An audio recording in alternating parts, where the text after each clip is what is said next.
cohésion assez fort que si j'essayais de marcher littéralement à travers un corps solide, je ne peux pas passer à travers. C'est pourquoi, avant de rentrer dans cette bâtisse, tu cherches une porte. Parce que tu crois que tu ne peux pas passer à travers le mur.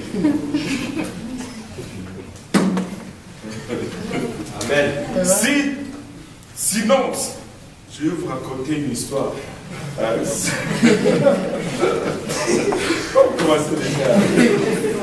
C'est une histoire vraie. Ça, c'est chez nous, dans le quartier dans l'ancien temps. Vous avez toujours ces vieux du quartier qui, le taux de chômage est élevé, qui n'ont pas beaucoup de choses à faire. Et des fois, ils fument du chanvre. Je ne sais pas comment on appelle ça. Manga. C'est presque le même jour chez nous, c'est bang. En tout cas. Anyway. Maintenant, il y avait un de ces vieux du quartier qui a fumé tellement toute l'avant-midi dans sa chambre et il faisait des choses bizarres. Il va fumer et puis à 14h chez nous, là, il y a un soleil tapant. Il sort pour aller aux toilettes, mais il allume sa bougie et il marche avec ça.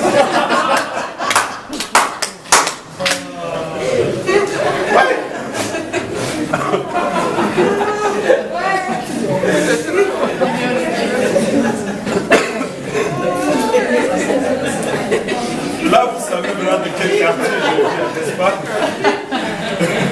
Là, il y en avait un autre qui avait tellement fumé. Là, il voulait rentrer dans sa maison.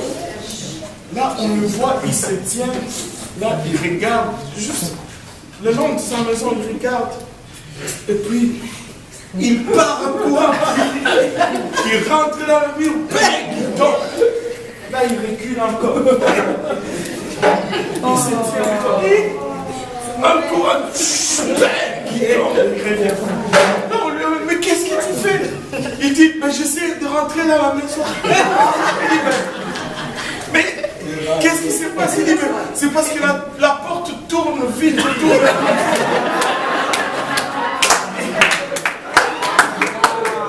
Et là, j'essaie de passer vite quand même.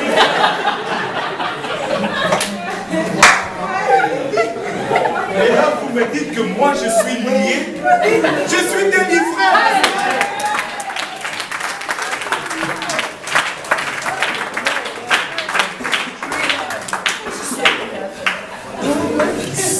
C'est une histoire vraie. Croyez-moi, je ne peux plus mentir. Je viens du ciel.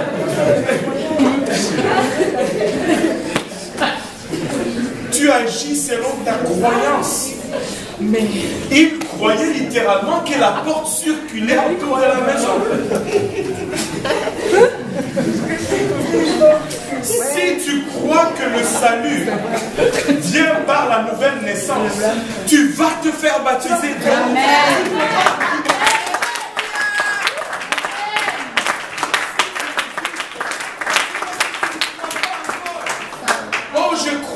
Non, tu ne crois pas encore. Tu vas toujours agir selon ta croyance. Si on disait qu'il y a un lion qui s'est échappé du zoo et qui circule autour de l'église, personne ne va sortir si on croit ça.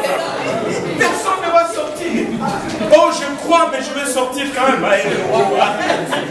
Tu n'as pas cru encore. On a tendu le mot croyance. On peut maintenant croire sans faire. Non. Jacques nous dit, montre-moi ta foi sans les œuvres.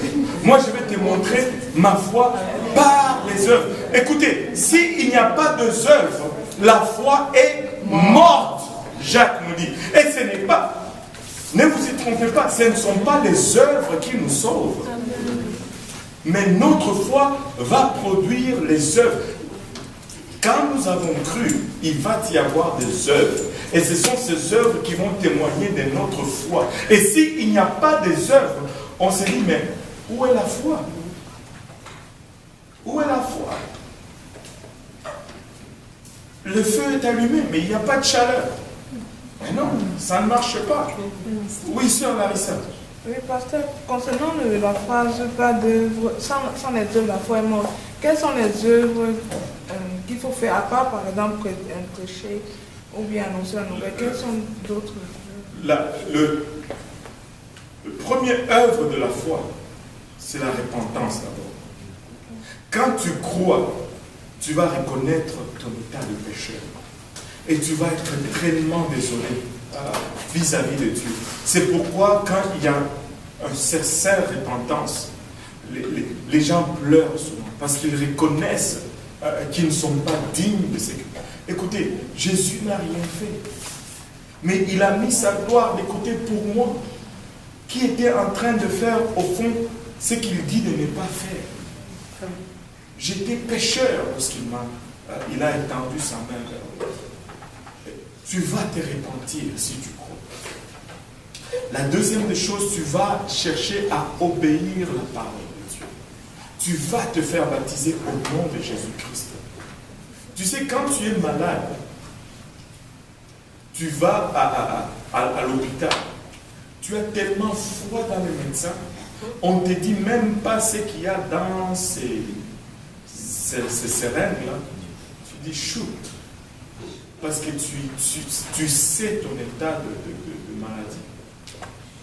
Mais quand tu es pécheur et tu reconnais que tu es pécheur, tu vas dire plonge-moi, Amen. lave-moi. Amen. Et après cela, tu vas rechercher ce Dieu avec tout ton cœur.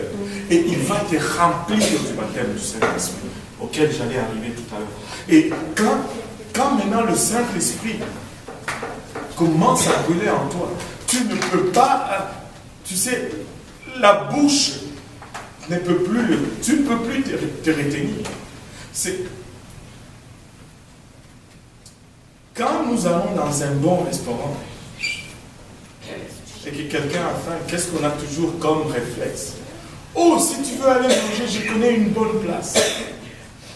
Parce que c'était bon et que tu as aimé. Si tu aimes ce que Dieu fait dans ta vie, tu vas le partager avec les autres. Tu ne peux plus te taire. Je ne peux plus me taire. Écoutez, je ne peux plus me taire. Tu dois l'annoncer partout. Jésus m'a sauvé et j'étais pécheur. J'étais en route vers l'enfer. J'étais un menteur, un escroc. Je faisais des mauvaises choses. J'ai volé. Oui, moi. Ne me regardez pas comme ça. Vous n'avez pas été pécheur. Mais un Dieu si miséricordieux m'a regardé, il a eu pitié de moi. Pas parce que j'ai fait quelque chose d'extraordinaire, mais tout simplement parce qu'il m'a aimé. Je ne peux pas rester insensible à cela. Et là, plus tu commences à laisser ce feu brûler en dedans de toi, plus tu vas parler de lui. Et plus tu vas t'approcher de lui. Et plus les autres œuvres vont venir. Et l'œuvre la plus importante de ta foi, d'abord, c'est ton salut. D'abord, c'est ton salut. Tu vois. Maintenant, où est-ce que j'en étais encore? Si tu crois, tu vas obéir. Si tu n'obéis pas, c'est parce que tu ne crois pas encore. Tu vois. Si nous continuons dans cette analyse, dans lesquels vous avez persévéré, par lesquels vous êtes sauvés, si vous le retenez tel que je vous l'ai annoncé, aussi là, nous devons retenir l'évangile tel que nous a été annoncé. Nous ne pouvons pas altérer l'évangile. Nous ne pouvons pas changer l'évangile selon nos circonstances ou nos commodités. Non, nous devons l'annoncer tel qu'elle a été annoncée. Autrement dit, vous auriez cru en vain. Maintenant, là, au verset 3, il commence à nous déclarer maintenant c'est quoi cet évangile. Je vous ai enseigné avant tout, comme je l'avais aussi reçu, que Christ est mort pour nos péchés. Que Christ est mort pour nos péchés, première chose. Selon les Écritures. Qu'il a été enseveli et qu'il est ressuscité. Qu'il a été enseveli, deuxième chose. Et Qu'il est ressuscité. Qu'il est ressuscité le troisième jour. Selon les Écritures, troisième chose. Ce sont là les trois éléments de l'évangile. Christ est mort pour nous, Christ a été enseveli pour nous et Christ est ressuscité. Maintenant, comment est-ce que cet évangile me sauve? Pierre nous le démontre dans le livre des Actes que nous avons lu tout à l'heure. Répentez-vous, Christ est mort pour moi. Que chacun de vous soit baptisé au nom de Jésus-Christ. Christ a été enseveli pour moi. Et vous recevrez les dons du Saint-Esprit. Christ est ressuscité pour moi. Quand je meurs, je m'identifie à la mort de Christ. Christ est mort pour moi, moi je meurs pour lui. Heureusement qu'il ne me demande pas de mourir physiquement. Il me demande de soumettre sa volonté à sa volonté. Qu'est-ce que ça veut dire la repentance? Repentance, ça vient du mot grec métanao, qui veut dire tout simplement un demi-tour. Une volte-face, un virage à 180 degrés. J'ai marché dans une direction, je fais demi-tour. J'ai volé, j'ai triché, j'ai menté. J'arrête de faire ces choses. Je ne mens plus, je ne vole plus, je ne triche plus. Je marche dans la direction opposée. Et je meurs dans ma propre volonté. Je tue ma volonté avec la volonté de Christ puisse vivre en moi. Oui, sœur Rebecca. J'ai souvent entendu parler de niveau de repentance. Enfin, que des fois, quand tu viens d'entendre l'évangile, si tu te répands, c'est pas encore comme... Je ne sais pas si tu peux parler de repentance parfaite, mais c'est sûr que c'est comme un début de repentance. Comment tu évalues une repentance acceptable? Ce n'est pas moi qui évalue une repentance acceptable, parce que ni moi ni personne ne peut lire ton cœur. Je vais vous donner un exemple. Un jour, il y avait à l'hôtel une fille qui est allée à l'hôtel et elle pleurait. Les pasteurs se regardent et disent « Waouh, ça c'est vraiment la repentance comme dans l'ancien temps. » Et ainsi de suite. Mais finalement, on va prier pour la fille. Et oh Seigneur, là. Et puis la fille dit non, je ne pleure pas parce que j'ai des péchés que je ne n'aurais pas. Je pleure parce que mon copain m'a quitté.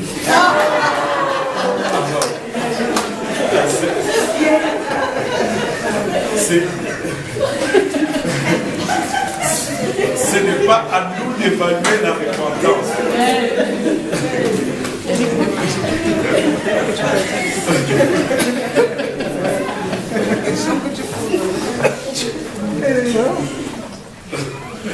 Mais il y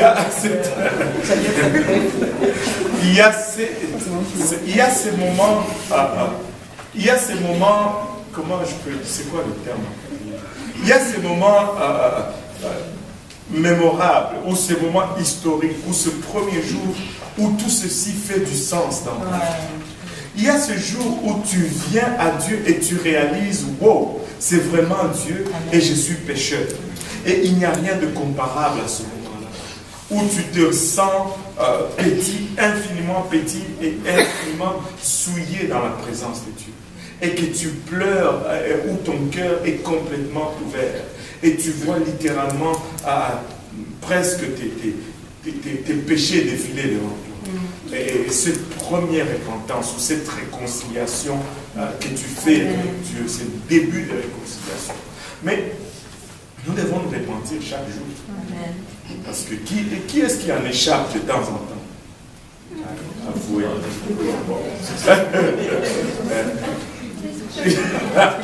Nous en échappons de temps en temps. Amen. Et nous devons nous repentir chaque jour. Mais ce n'est rien de comparable à ces moments où tu te réconcilies avec Christ. Où des fois tu pleures comme un enfant et ça sort de partout. Bon, il y en a qui sont moins émotionnels. Cela ne veut pas dire qu'ils se sont moins repentis. Nous avons des personnalités différentes. Il y en a que si il fait juste ça, ça veut dire que ça. Et cela ne veut pas dire qu'il ne serait pas moins que celui qui est en train de pleurer et partout.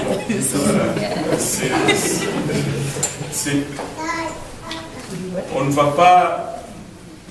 Ce n'est pas une question des émotions. Amen. C'est une question de sincérité du cœur. Est-ce que mon cœur est vraiment sincèrement ouvert? Et c'est tout. Voilà. Maintenant, nous devons nous repentir. Notre repentance nous identifie à la mort de Christ. Christ est mort pour nous, nous repentons pour lui. Maintenant, après la repentance, si nous sommes morts, nous devons être ensevelis. Et c'est là où vient le baptême. Le baptême, c'est un ensevelissement. C'est pourquoi nous avons une piscine en haut, nous n'avons pas un bol. Ce n'est pas une aspersion. Le mot baptême vient encore du grec baptise, qui veut dire vraiment tremper, plonger ou immerger. Tu dois être complètement trempé dans l'eau. Si tu vas en haut, là, à côté du baptistère, il y a un grand poteau bouché. Quand je te baptise, j'ai les yeux grandement ouverts pour voir si tout ton corps rentre. S'il y en a des fois qui ont peur de l'eau, ils vont se débattre et la main ne rentre pas. Là, je peux te donner une option. Ou je te coupe la main, ou je te baptise complètement et ta main rentre, parce que je ne veux pas que tu manques l'enlèvement à cause de ta main. C'est juste une blague, il n'y a pas de couteau. Mais vous avez l'image. C'est un enterrement. Il faut que tu sois complètement enseveli. Et je m'assure que tu sois complètement enseveli dans le nom de Jésus-Christ. Maintenant, c'est important que le nom de Jésus-Christ soit mentionné lors du baptême. Amen. Tu ne peux pas être juste baptisé au nom du Père, Fils et Saint-Esprit. Non. Tu dois être baptisé au nom de Jésus-Christ. Pourquoi? Parce que c'est le nom qui détient la puissance d'ôter les péchés. Maintenant, il y a un controverse là-dessus. Si tu vois Matthieu 28, 19, si on peut lire Matthieu 28, 19, c'est écrit, allez, faites de toutes les nations mes disciples, les baptisants. Non, lisez.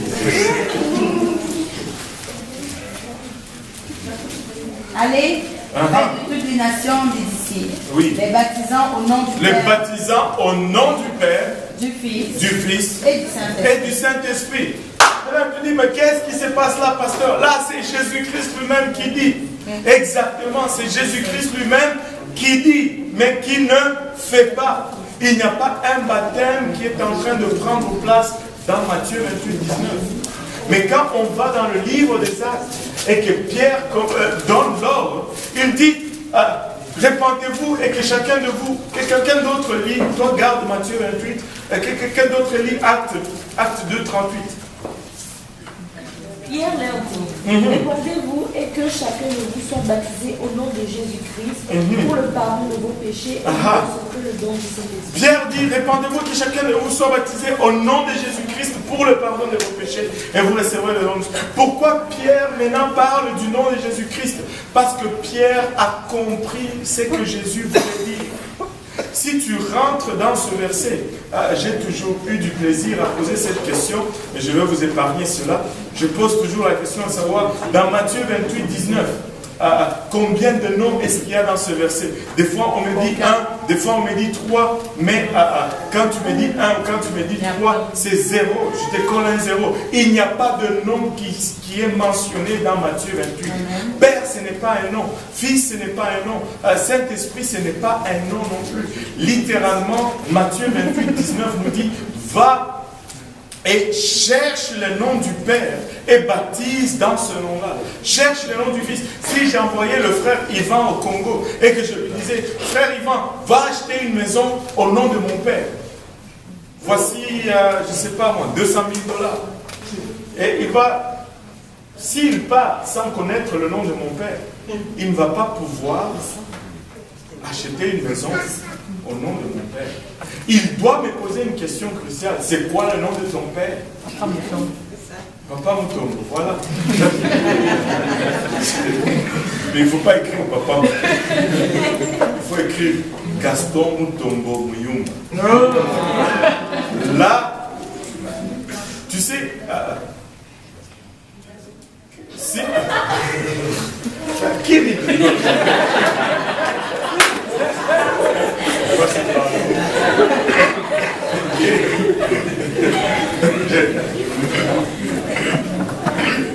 Pauvre mec, il a presque 70 ans. Il a Gaston. Et maintenant, regardez ceci. Maintenant, relis encore à Matthieu 28, 19. Allez, faites de toutes les nations des disciples. Faites de toutes les nations des disciples, les baptisant au nom singulier ou pluriel? Singulier. Singulier, au nom AU, pas de X, NON, pas de S. Amen. Même si votre Bible est écrite en créole, en haïtien, en congolais, en camerounais, en fond, c'est au singulier, non singulier. Ce n'est pas trois noms, c'est un seul nom. Ça me donne une première indication, c'est que le Père et le Fils et le Saint-Esprit partagent un nom. Maintenant, je dois chercher ce nom-là. Maintenant, si je demande le nom du Fils, Jésus, c'est facile, c'est là. Si on dit le nom du Père, là, on commence à se battre. Jéhovah, blablabla, El Shaddai, ceci, cela. Regardons seulement Matthieu, plutôt Matthieu. Ésaïe 9.5. Qu'est-ce que Ésaïe 9.5 nous dit? Ésaïe 9.5 nous donne une révélation de qui est le Père et qui est le Fils.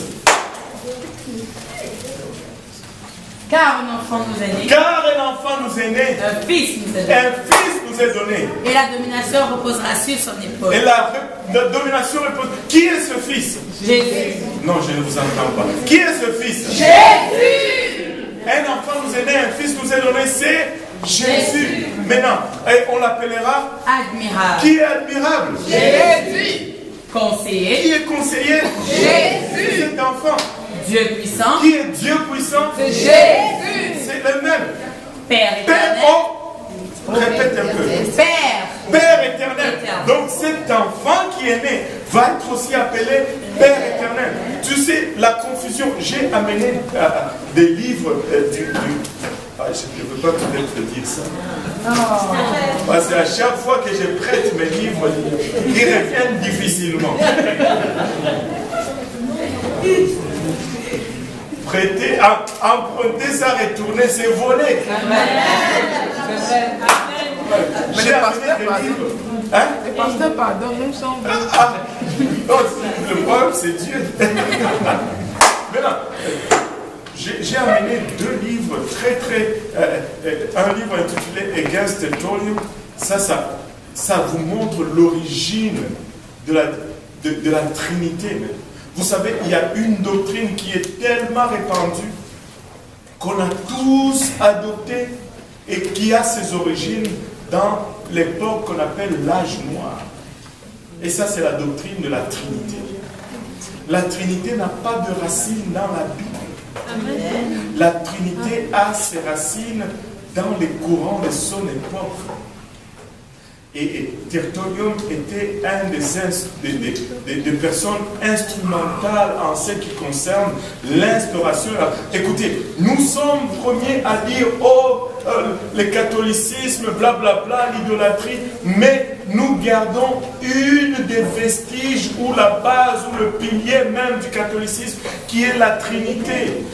Le pape, j'allais dire le pape Jean-Paul II avait déclaré ceci, je pense en 1996, si ma mémoire est bonne. Tous ceux qui baptisent au nom du Père, du Fils et du Saint-Esprit, ce sont nos filles et elles doivent retourner à la maison. Et il a raison. Et il a raison. Parce que vraiment, c'était là la naissance du catholicisme. On dit qu'on rejette tout, mais le fondamental, on ne l'a pas rejeté. Il faut que tu cherches le nom. Acte 10, 43.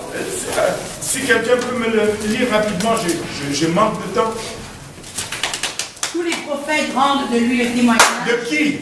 De Jésus. Que quiconque croit en lui, reçoit par son nom le pardon des péchés. On reçoit le pardon des péchés par le nom de